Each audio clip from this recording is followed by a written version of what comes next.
Great, thanks, Tony. I'm getting some good comments in the chat, and people are asking about the slides, and we will share those after the session, so you will be able to have Tony's summary here. One question related to what you just spoke about, Tony. What are the best strategies on how to be transparent to meet the expectation of employees on what is happening? Oh, I'm sorry. I wanted to go back up one. Okay. Sorry, let me go back up one here. This was to your point. You want our employees to feel connected and included when they've not met their colleagues. Have you seen any best practices there? Well, if you've ever interacted with me, what you will hear me say is, don't do best practices. What we do is effective practices, right? Because every employee is unique, and what works for A may not necessarily work for B. So what we've seen in terms of been effective is there have been some kind of online or virtual engagements and virtual introductions from employees. There have been virtual follow-up meetings from the managers. And then there's just been a constant connection between employee and a manager regarding their development plan and their growth plan when they're new inside of the organization.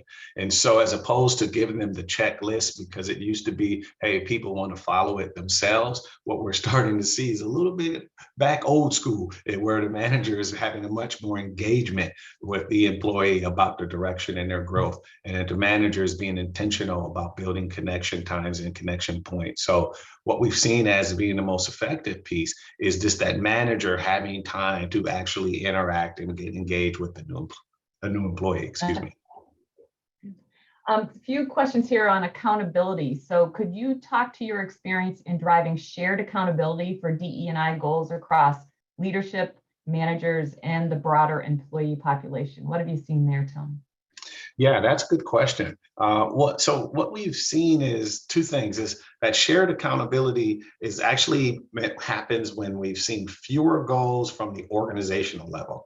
Like we have one or two goals at top, and we create more goals at the functional level. So you go by department or function, and then you start to expand those goals for engagement, for development, for succession planning, for just communication and interaction, and then taking a slice or a view of what does my function look like. So I own operations, and I am a part of a larger organization. A larger organization has one or two big goals, which is a vision or a mission for us to move towards.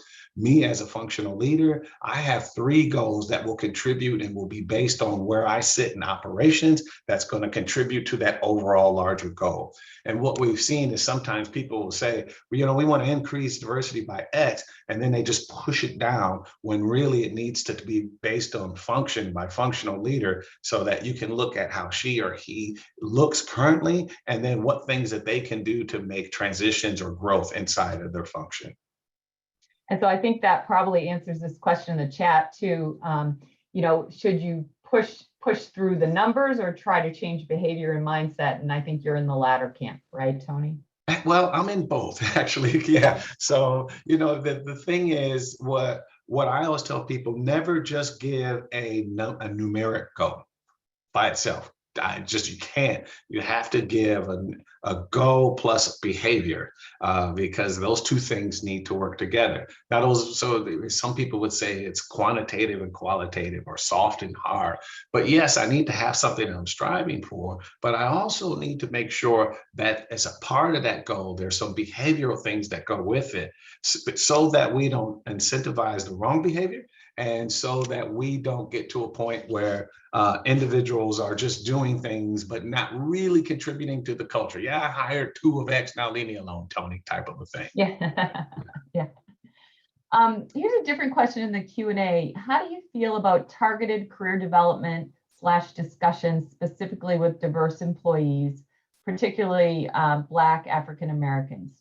Do you see this backfire or have adverse impact to the rest of employees?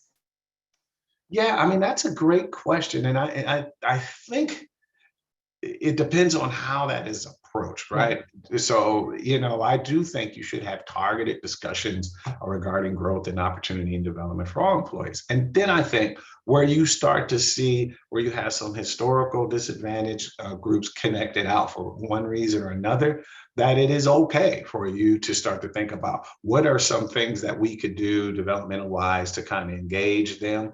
And or maybe it's not even what they need to learn. It might be about what we need to learn as an organization, so that we can start to think about expanding the way that we look for talent, so that individuals who come from us from a very different perspective have equal opportunity or equal access to growth inside of an organization. So if you've had one way of looking at talent all the time, then your talent process, and if it's not yielding the type of diversity that you think it should or could, you might ask yourself different questions. This is not necessarily about what's wrong with you. It might be what's wrong with us. And how do we start to think about building some policies that create more opportunity for participation? Okay, good.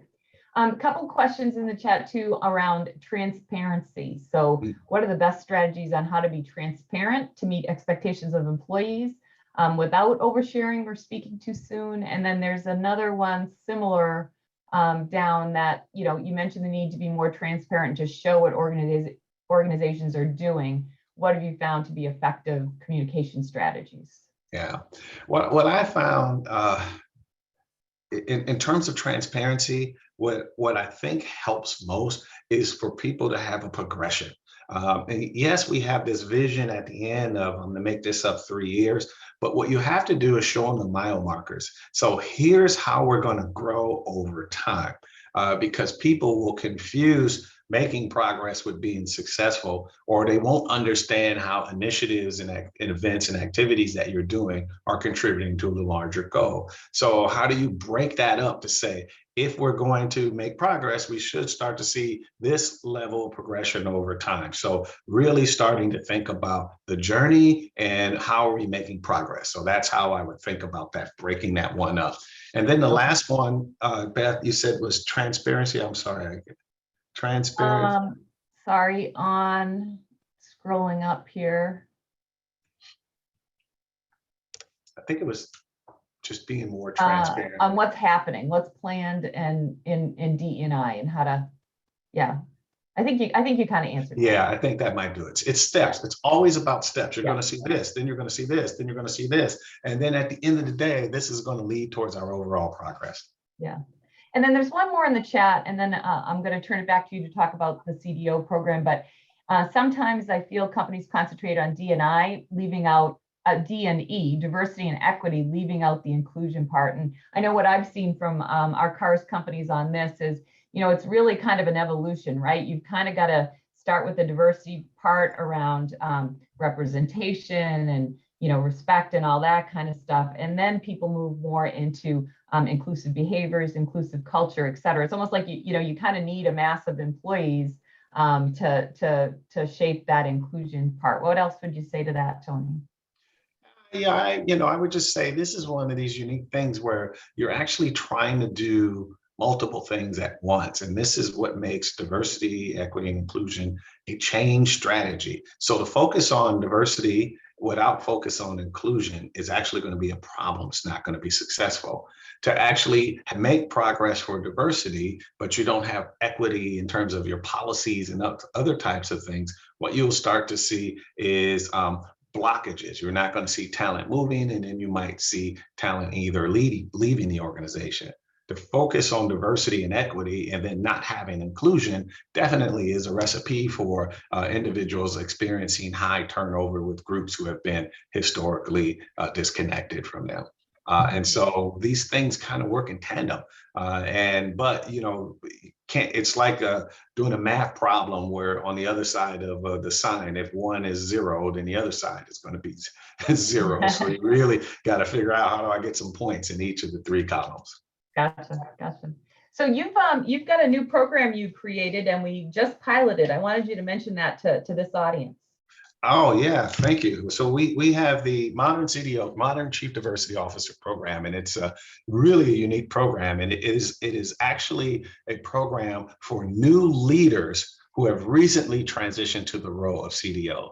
As you heard me mention before, as in the growth of diversity officers, some people have been tapped on the shoulders who've been functional leaders, who've been business leaders for a long time to lead diversity, and some have volunteered.